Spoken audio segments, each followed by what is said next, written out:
Assalamualaikum warahmatullahi wabarakatuh. Salam semangat, semoga kita semua dalam keadaan sehat dimanapun berada.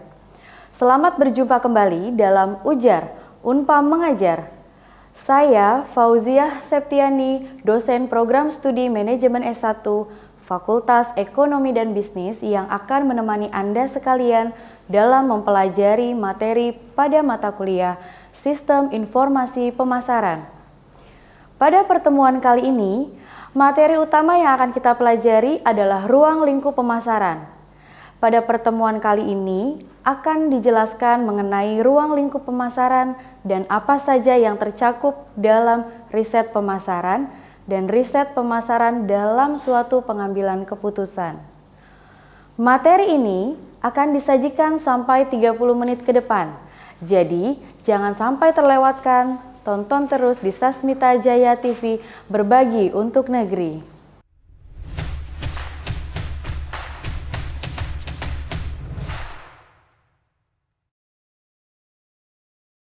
Baik Sobat Ujar, sebelum kita mulai penjelasan materi 11 yaitu ruang lingkup pemasaran, apakah Sobat Ujar masih mengingat apa itu teori riset pemasaran? Nah, hal tersebut sudah pernah dibahas pada episode sebelumnya. Pemasaran melibatkan berbagai proses dalam tahapan pelaksanaannya. Produsen harus mencari pembeli dan mengidentifikasi apa yang menjadi kebutuhan mereka. Merancang produk dan jasa, baik mutunya, menetapkan harga atas produk atau jasa tersebut, mempromosikan, dan kemudian mengirimkannya ke pasar. Menurut Philip Kotler, riset pemasaran adalah suatu perancangan, pengumpulan, analisis, dan pelaporan yang sudah tersistematis dari data atau berbagai penemuan yang relevan dengan adanya situasi pemasaran tertentu yang telah dihadapi oleh perusahaan. Nah, apakah tujuan riset pemasaran yang kalian ketahui? Tujuan penelitian, pengumpulan data, pengolahan data, dan interpretasi hasil penelitian. Kesemuanya ini ditujukan untuk memberi masukan pihak manajemen dalam rangka identifikasi masalah dan pengambilan keputusan untuk pemecahan masalah.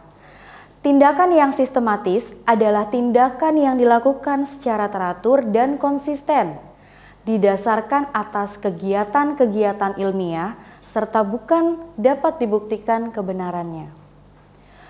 Adapun tujuan riset pemasaran adalah sebagai berikut. Yang pertama, mendapatkan informasi yang akurat sehingga dapat menjelaskan secara objektif kenyataan yang ada. Yang kedua, bebas dari pengaruh keinginan pribadi atau political bias. Lalu apa saja perbedaan riset pemasaran dan sistem informasi pemasaran yang kalian ketahui? Berikut ditampilkan tabel perbedaan riset pemasaran dengan sistem informasi pemasaran. Berdasarkan tabel berikut, dapat diketahui salah satu sumber informasi untuk SIP adalah riset pemasaran. Sehingga dapat dikatakan bahwa riset merupakan bagian dari sistem informasi pemasaran. Nah, penasaran kan mengenai ruang lingkup riset pemasaran yang cukup luas cakupannya tersebut? Ikuti terus ya.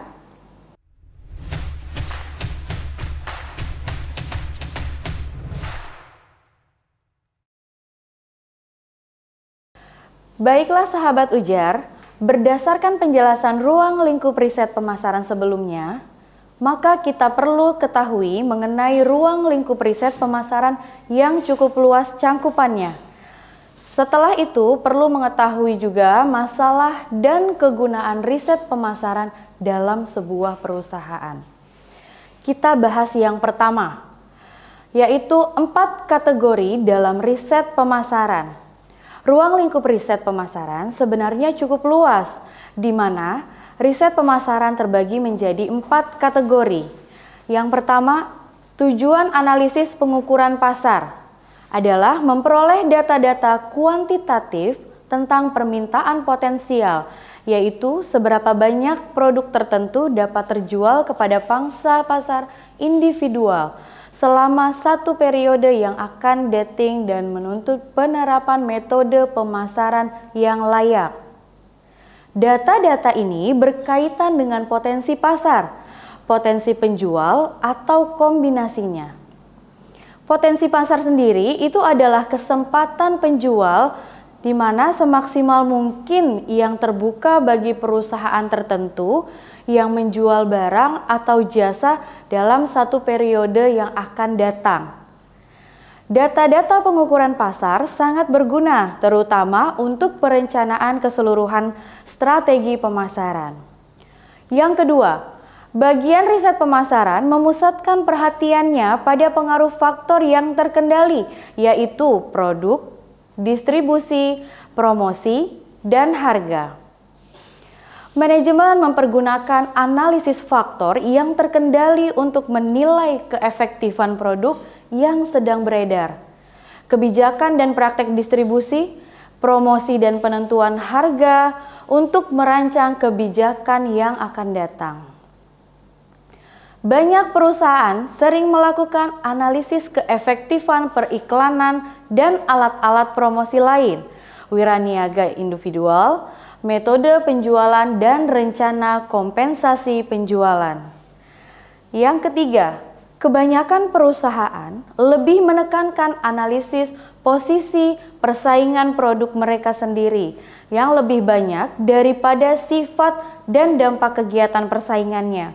Hal tersebut dikarenakan analisis pengukuran bagian pasar yang menjadi milik produknya jauh lebih dikenal daripada penilaian kekuatan dan kelemahan produk pesaing atau penilaian perubahan dalam pendekatan periklanan pesaing.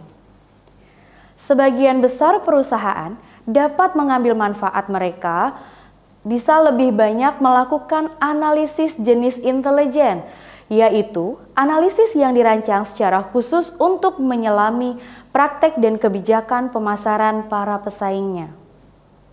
Lalu yang keempat, jarang sekali manajer pemasaran menganalisis atau memutuskan perhatiannya pada pengaruh faktor tak terkendalikan. Hal ini dikarenakan mereka telah mendapatkan informasi faktor tak terkendali melalui pembaca masalah perdagangan secara teratur, yang akan mereka susun dan analisis data-data yang terkumpul dan berkaitan dengan perusahaannya. Pada akhirnya, jika keperluan bagian mendesak, maka riset pemasaran ini secara khusus melakukan analisis tersendiri. Kedua yaitu peranan riset pemasaran dalam pengambilan keputusan. Pengolahan data adalah suatu sistem yang akan mengolah bahan baku dan bahan-bahan lainnya menjadi luaran yang berupa barang jadi. Pemrosesan data atau data processing adalah jenis pemrosesan yang dapat mengubah data menjadi informasi atau pengetahuan. Pemrosesan data ini sering menggunakan komputer sehingga bisa berjalan secara otomatis. Setelah diolah, data ini biasanya mempunyai nilai yang informatif jika dinyatakan dan dikemas secara terorganisir dan rapi. Proses pengambilan keputusan meliputi kegiatan-kegiatan sebagai berikut. Ada identifikasi masalah pemasaran, lalu menentukan variabel-variabel yang termasuk ke dalam kategori variabel yang dapat dikendalikan dan yang tidak dapat dikendalikan, lalu pengumpulan informasi yang relevan, memilih alternatif yang terbaik, mengembangkan dan mengimplementasikan rencana pemasaran, serta evaluasi keputusan yang telah diambil beserta proses maupun hasilnya. Coba sahabat ujar perhatikan foto di samping. Dari foto tersebut dapat dijelaskan pada awalnya dimulai dengan mengenali permasalahan. Misalkan seorang analisis penjualan menyatakan bahwa penjualan di suatu wilayah telah berkurang 10% dari riset pemasaran, diminta menentukan sebab-sebabnya. Pada tahap pendahuluan, penjelasan apapun boleh diungkapkan. Mungkin di daerah pesaing tersebut telah mengenalkan produk baru yang unggul atau mungkin telah timbul resesi lokal. Karena telah ditutupnya satu industri di wilayah tersebut atau industri setempat menerapkan satu kebijakan kredit sehingga menggoncangkan pedagang eceran. Penjelasan pendahuluan yang demikian ini membantu manajemen dalam menangani permasalahan yang telah terjadi.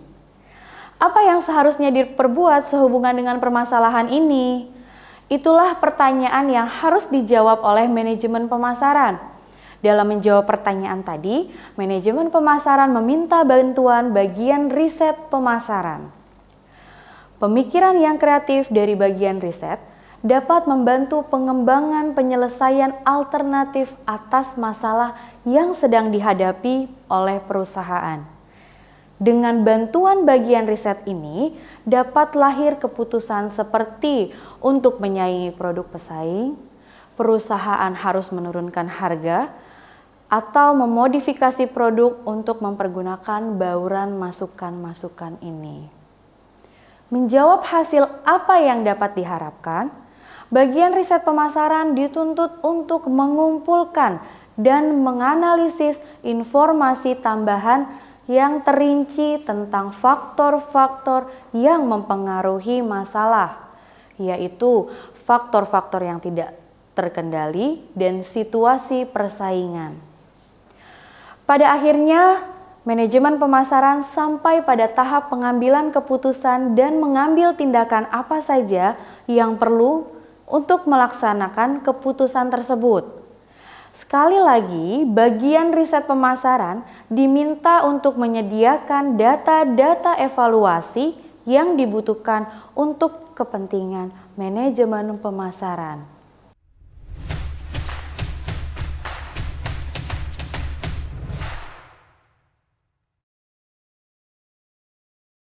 Ketiga, yaitu riset pemasaran dalam pengambilan keputusan.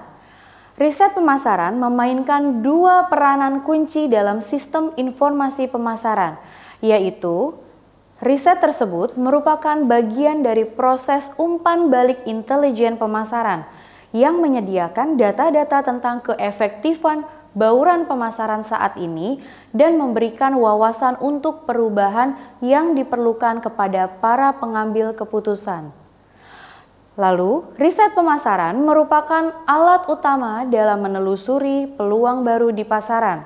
Riset segmentasi dan riset produk baru membantu mengidentifikasi peluang yang paling menguntungkan bagi manajer pemasaran. Keempat, yaitu pentingnya riset pemasaran bagi manajemen. Riset pemasaran memainkan 3 peran fungsional. Yang pertama, fungsi deskriptif, yaitu pengumpulan dan penyajian pernyataan tentang fakta. Yang kedua, fungsi diagnostik, yaitu penjelasan tentang data atau tindakan. Yang ketiga, fungsi prediktif, spesifikasi tentang bagaimana menggunakan riset deskriptif dan diagnostik untuk memperkirakan hasil keputusan pemasaran yang telah direncanakan. Selanjutnya yaitu peranan proaktif dari riset pemasaran. Pemahaman sifat dasar sistem pemasaran diperlukan untuk suatu orientasi dengan memiliki pengetahuan yang mendalam atas faktor yang dapat berdampak pada pasar sasaran dan bauran pemasaran. Manajemen dapat bertindak proaktif. Manajemen yang proaktif memodifikasi bauran pemasaran agar cocok dengan pola baru yang muncul di bidang ekonomi, sosial, lingkungan persaingan, sedangkan manajemen yang reaktif menunggu perubahan sampai berdampak terhadap perusahaan sebelum memutuskan bertindak. Manajer proaktif selalu mencari peluang baru dalam pasar yang selalu berubah. Mereka bukan saja meneliti pasar yang muncul, namun juga mencari melalui perencanaan strategik, di mana di sini untuk mengembangkan strategi pemasaran jangka panjang bagi perusahaan. Suatu rencana strategik memandu penggunaan sumber daya jangka panjang berdasarkan kapabilitas internal saat ini dan proyeksinya di masa mendatang pada proyeksi perubahan dalam lingkungan eksternal. Riset terapan merupakan riset yang bertujuan untuk memecahkan masalah pragmatis dan spesifik. Pemahaman yang lebih baik mengenai pasar, penentuan mengapa suatu strategi ini gagal, dan berusaha mengurangi ketidakpastian dalam pengambilan keputusan manajemen.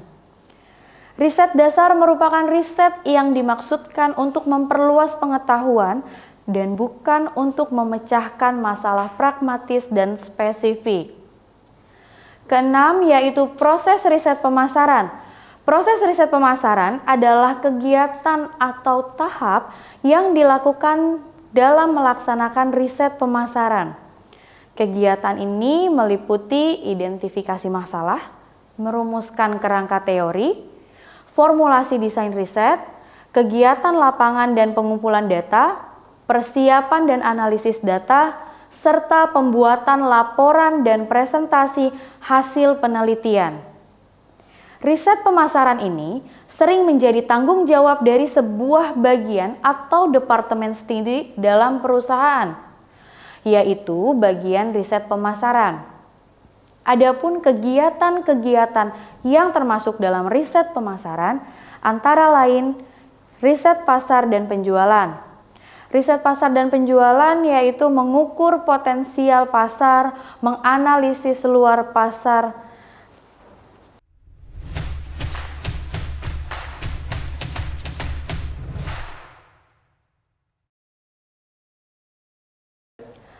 riset pemasaran ini sering menjadi tanggung jawab dari sebuah bagian atau departemen tersendiri dalam perusahaan, yaitu bagian riset pemasaran. Adapun kegiatan-kegiatan yang termasuk dalam riset pemasaran antara lain, yang pertama, riset pasar dan penjualan. Mengukur potensial pasar, menganalisis luas pasar yang dikuasai beserta komposisinya, menyelidiki karakteristik pasar, menganalisa penjualan, menaksir permintaan terhadap barang baru, membuat ramalan tentang penjualan, menetapkan daerah penjualan, mengadakan penilaian terhadap metode penjualan, menganalisa kegiatan para penjual beserta kompensasinya, dan meneliti saluran distribusi. Yang kedua, riset ekonomi perusahaan.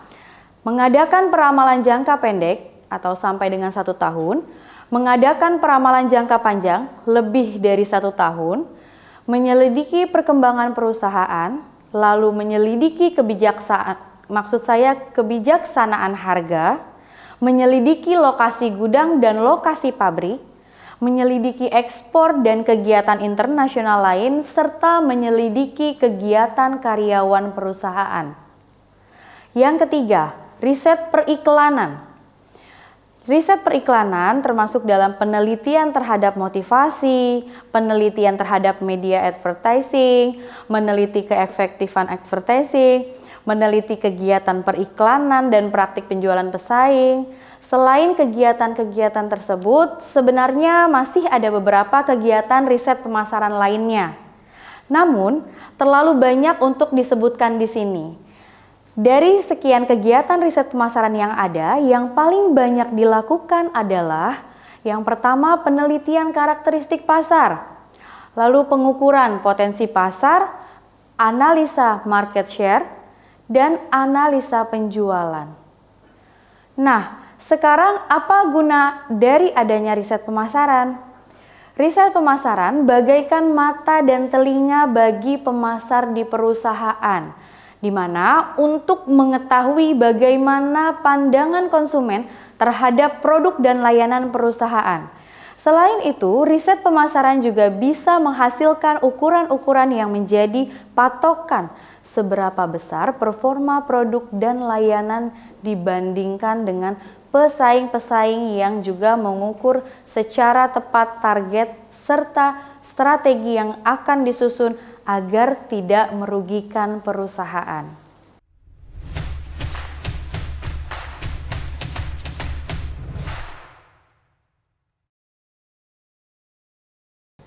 Baik sahabat ujar, tadi sudah saya paparkan materi terkait ruang lingkup riset pemasaran.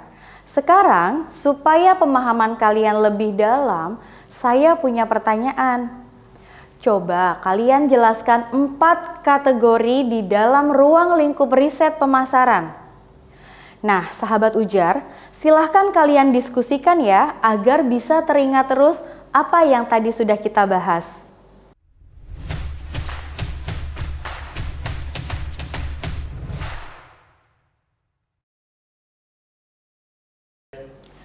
Sahabat ujar, kita sudah sampai berada di penghujung acara. Dari materi yang sudah saya sampaikan, bisa disimpulkan bahwa ada 3 peranan penting riset pemasaran bagi manajemen. Ada 4 kategori di dalam ruang lingkup riset pemasaran. Kita dapat mengambil keputusan melalui riset pemasaran. Alhamdulillah, materi pada pertemuan ini telah kita pelajari bersama-sama. Semoga materi ini dapat bermanfaat bagi kita semua. Terima kasih kepada semua yang sudah mengikuti materi hari ini. Saya, Fauzia Septiani, undur diri. Tetap semangat belajar. Salam ujar. Wassalamualaikum warahmatullahi wabarakatuh.